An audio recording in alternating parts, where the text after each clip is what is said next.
నేను నవరత్నాలు అని చెప్పి నేను ఒక స్కీమ్ పెడతానని చెప్పి తీసుకొచ్చి పెట్టినప్పుడు ఏమి భ్రమ కల్పించాడు అంటే మొత్తం అప్పటి వరకు ఉన్న మొత్తం ఆ స్కీమ్స్ అన్ని కంటిన్యూ చేస్తూ అదనంగా కొత్తవి ఇస్తాడేమోనని ప్రజలు ఆశపడ్డారు. అట్లా ఆశ కల్పించి అధికారంలోకి వచ్చిన జగన్మోహన్ రెడ్డి పాత స్కీములన్నీ రద్దు చేసేసి పాత సంక్షేమ పథకాలన్నీ పడుకోబెట్టేసి ఈ నవరత్నాలు తీసుకొచ్చి ఇంప్లిమెంట్ చేయడం మొదలుపెట్టాడు. అవి కూడా అందరికీ ఇచ్చావా?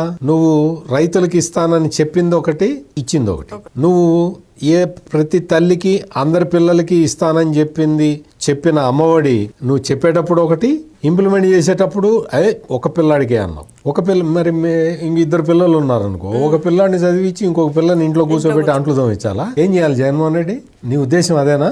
నీ ఉద్దేశం ప్రకారం ఒక అబ్బాయి ఒక అమ్మాయి ఉంటే అబ్బాయిని బడికి పంపించాలి, అమ్మాయిని అంట్లు తోమించాలి. క్లియర్ గా అర్థమైపోతుంది నీ ఆలోచన.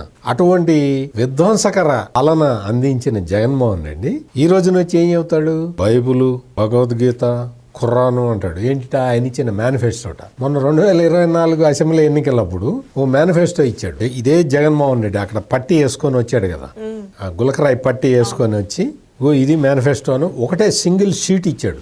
ఎవరో అడిగారు, అదేంటండి సింగిల్ షీట్ ఉందేంటి మేనిఫెస్టో అని అడిగితే, చాలు ఈ ప్రజలకి సింగిల్ షీట్ చాలా అన్నాడు.